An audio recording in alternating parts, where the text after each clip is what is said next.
نحمده ونصلي على رسوله الكريم أما بعد فأعوذ بالله من الشيطان الرجيم بسم الله الرحمن الرحيم رب اشرح لي صدري ويسر لي أمري واحلل عقدة من لساني يفقهوا قولي رب زدني علما اللهم فقهنا في الدين ربي يسر ولا تؤثر آمین یا رب العالمین۔ السلام علیکم ورحمۃ اللہ وبرکاتہ۔ سورۃ البقرہ پارہ نمبر 1 آیت نمبر 93 اور 94 اور 95 بھی 3 آیات۔ سب سے پہلے تفسیر پھر لفظی ترجمہ انشاءاللہ تعالی۔ وَإِذْ أَخَذْنَا مِيثَاقَكُمْ وَرَفَعْنَا فَوْقَكُمُ الطُّورَ خُذُوا مَا آتَيْنَاكُمْ بِقُوَّةٍ وَاسْمَعُوا قَالُوا سَمِعْنَا وَعَصَيْنَا وَأُشْرِبُوا فِي قُلُوبِهِمُ الْعِجْلَ بِكُفْرِهِمْ قُلْ بِئْسَ مَا يَأْمُرُكُمْ بِهِ إِيمَانُكُمْ إِن كُنتُم مُّؤْمِنِينَ قُلْ إِن كَانَتْ لَكُمُ الدَّارُ الْآخِرَةُ عِندَ اللَّهِ خَالِصَةً مِّن دُونِ النَّاسِ فَتَمَنَّوُا الْمَوْتَ إِن كُنتُمْ صَادِقِينَ وَلَن يَتَمَنَّوْهُ أَبَدًا بِمَا قَدَّمَتْ أَيْدِيهِمْ وَاللَّهُ عَلِيمٌ بِالظَّالِمِينَ۔ فرمایا، اور جب ہم نے تم سے پختہ عہد لیا اور تمہارے اوپر پہاڑ کو بلند کیا کہ پکڑو قوت کے ساتھ جو ہم نے تمہیں دیا ہے اور سنو، تو انہوں نے کیا کیا، یعنی بنی اسرائیل نے کیا کیا جبکہ اللہ تعالیٰ نے یہ حکم دیا؟ انہوں نے کہا ہم نے سنا اور نہیں مانا، اور ان کے کفر کی وجہ سے ان کے دلوں میں اس بچے کی محبت پلا دی گئی تھی۔ تو فرمایا کہ کہیں بری ہے وہ چیز جس کا حکم تمہیں تمہارا ایمان دیتا ہے، اگر تم مومن ہو، کہ تم اپنے آپ کو مومن کہتے ہو، اللہ تعالیٰ کی نافرمانی کرتے ہو، تو کہتے کہ ہم مومن ہیں، ایمان لے کے آئے ہیں۔ ایمان لے کے آنا فرما برداری کرنا ہوتا ہے، نافرمانی کرنا نہیں ہوتا۔ وہ بڑے اناد پسند نفس پرست ہوتے تھے، یعنی کہ ضدی اور نفس پرست ہوتے تھے، نفس کے اوپر قابو پانا ان کو نہیں آتا تھا۔ تو اللہ سبحانہ و تعالیٰ نے ان کے دلوں میں ہیبت پیدا کرنے کے لیے طور پہاڑ کو ان کے سروں کے اوپر اٹھا دیا اور ان سے کہا کہ تورات کو مضبوطی کے ساتھ تھام لو، اس میں موجود جو احکام ہیں یعنی امر و نواہی کو غور سے سنو، یعنی نیک باتوں کا حکم اور بری باتوں سے منع کرنے والی باتوں کو غور سے سنو اور ان پر عمل کرو۔ تو انہوں نے کہا کہ ہم نے تمہاری بات سن لی اور تمہارے حکم کی نافرمانی کی۔ یہ کفر و انکار کی انتہا ہے کہ زبان سے تو اقرار کو سن لیا، یعنی اطاعت کریں گے، اور دل میں یہ نیت کی کہ ہم نے کون سا عمل کرنا ہے، اور ساتھ میں یہ بھی کہنے لگے کہ سامعینا و عصینا، کہ ہم نے سنا اور نافرمانی کی۔ نبی کو مانتے بھی ہیں، ان سے فرمائشیں بھی کرتے ہیں کہ اللہ تعالیٰ سے یہ دعا کریں، یہ دعا کریں، یہ دعا کریں، لیکن جب ان کو حکم دیا گیا تو کہنے لگے سنا اور نافرمانی کی، یعنی جو انہوں نے بچے کو پوجنے کی نافرمانی کی تھی اس کی وجہ سے ان کے اندر ابھی بھی نافرمانی انتہا تک تھی۔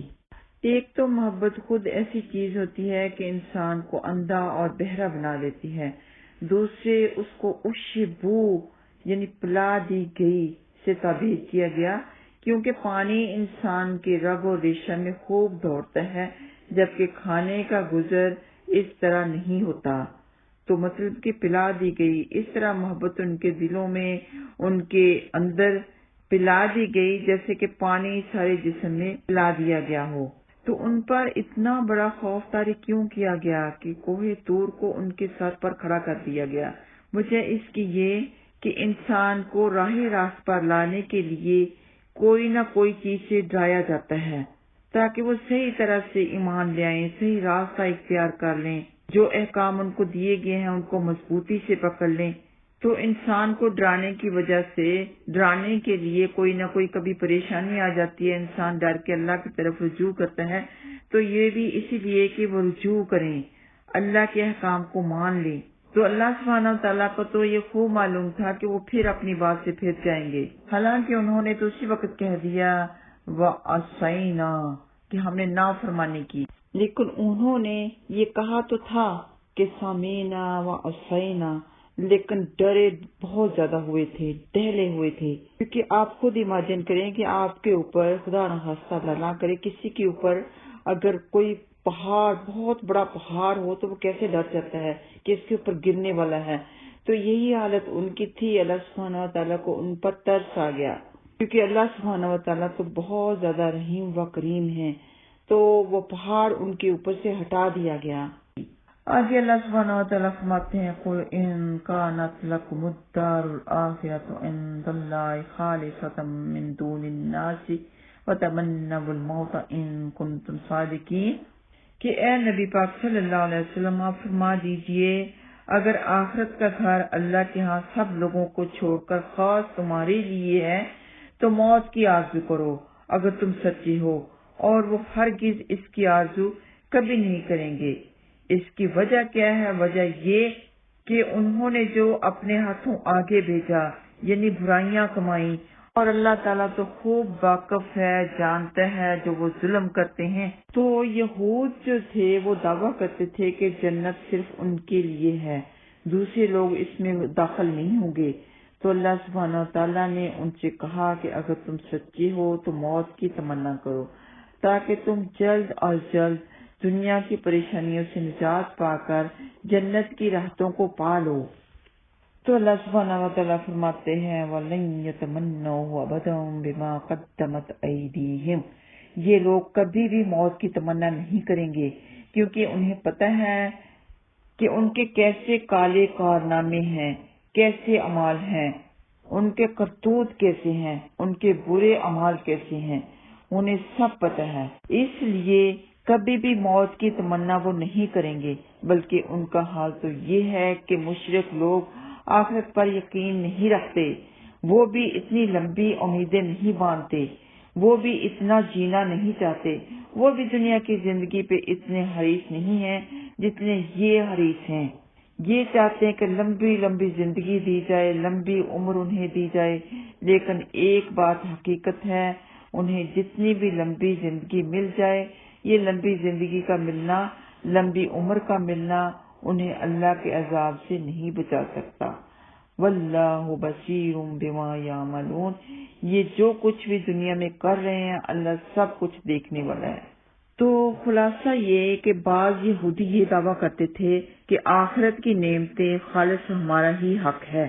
تو اللہ تعالیٰ نے ان کی تردید کی کہ اگر تم یہ سوچتے ہو برائیاں کرنے کے باوجود، بچے کی محبت دلوں سے نہ نکالنے کے باوجود، نافرمانیاں کرنے کے باوجود تم یہ کہتے ہو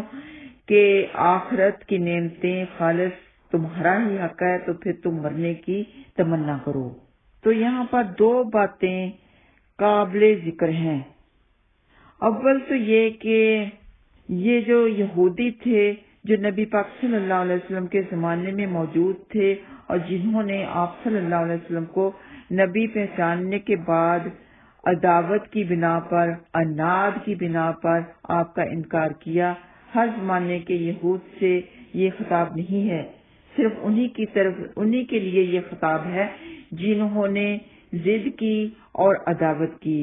جاننے کے باوجود نبی پاک صلی اللہ علیہ وسلم کے مبعوث ہونے کا انکار کیا۔ اور دوسرے یہ شبہ بھی نہیں ہونا چاہیے کہ تمنا کرنا دل اور زبان دونوں سے ہوتا ہے، ممکن ہے انہوں نے دل سے تمنا کی ہو۔ اول تو یہ اس لیے صحیح نہیں کہ اللہ تعالیٰ کا فرمان وَلَن يَتَمَنَّوْهُ اس کی صاف تردید کرتے ہیں، دوسرے اگر وہ دل سے تمنا کرتے تو زبان سے ضرور اس کا اظہار کرتے، کیونکہ اس میں تو ان کی جیت تھی اور نبی پاک صلی اللہ علیہ وسلم کو جھٹلانے کا اچھا موقع تھا۔ اور یہ شبہ بھی نہیں کرنا چاہیے کہ انہوں نے تمنا کی ہو مگر اس کی شہرت نہ ہوئی ہو۔ یہ اس لیے صحیح نہیں کہ اسلام کے ہمدرد اور معاونین کی تعداد کے مقابلہ میں جو دوسرے مخالفین تھے ان کی تعداد ہمیشہ زیادہ ہی رہی۔ اگر ایسی بات ہوئی ہوتی تو وہ خود اس کو خوب اچھالتے کہ لو دیکھو تم نے جو معیار حق اور صداقت مقرر کیا تھا اس پر بھی ہم پورے اترے، یعنی انہوں نے تمنا موت کی تو ایسی تمنا انہوں نے نہیں کی تھی۔ آئیے آتے ہیں لفظی ترجمہ کی طرف۔ وَإِذْ اور جب اخذنا ہم نے لیا میثاقکم تم سے پختہ عہد، ورفعنا اور ہم نے اٹھایا فوقکم تمہارے اوپر الطور طور کو، طور پہاڑ کو۔ تو رفع کا مطلب ہوتا ہے اٹھانا، بلند کرنا، تو یہاں اللہ تعالیٰ فرما رہے ہیں ورفعنا، اور ہم نے بلند کیا بھی کہہ سکتے ہیں، اٹھایا بھی کہہ سکتے ہیں۔ فوقا اوپر، کم تمہارے، الطور طور پہاڑ کو، خذو تم سب تھام لو، پکڑ لو، ما جو آتیناکم، آتیناکم ہم نے تم کو دیا، ٹھیک ہے، بقوت مضبوطی سے، واسمعوا اور تم سب سنو، سماعت کرو، قالوا ان سب نے کہا، سمعنا ہم نے سن لیا، وعصینا اور ہم نے نافرمانی کی، واشربوا اور وہ سب پلا دیے گئے، فی قلوبہم اپنے دلوں میں، العجل بچے کی محبت براکٹ میں لگائیں گے، بکفرہم ان کے کفر کے سبب، ان کے کفر کی وجہ سے، قل کہہ دیجئے بئس ما برا ہے جو، بئس برا ہے ما جو، یأمرکم تمہیں حکم دیتا ہے، بہی اس کا، ایمانکم تمہارا ایمان، ان اگر تم سب ہو، مؤمنین ایمان لینے والے، ایمان لے کے آنے والے۔ قل کہہ دیجئے ان کانت اگر ہے، لکم تمہارے لیے، الدار گھر، الآخرت آخرت کا، عند اللہ اللہ کے نزدیک، خالصہ خاص طور پر، من دون الناس لوگوں کے سوا، فتمنا پس تمنا کرو، والموت موت کی، ان کنتم اگر تم ہو، صادقین سچے، ولا اور ہرگز نہیں، یتمنوہ وہ سب تمنا کریں گی اس کی، یتمنو وہ سب تمنا کریں گی ہو اس کی، ابدم کبھی بھی، بما اس کے سبب جو، قدمت آگے بھیجا، ایدیہم ان کے ہاتھوں نے، واللہ اور اللہ، علیم خوب جاننے والا ہے، بالظالمین سب ظالموں کو۔ وآخر دعوانا ان الحمدللہ رب العالمین۔ السلام علیکم ورحمۃ اللہ وبرکاتہ۔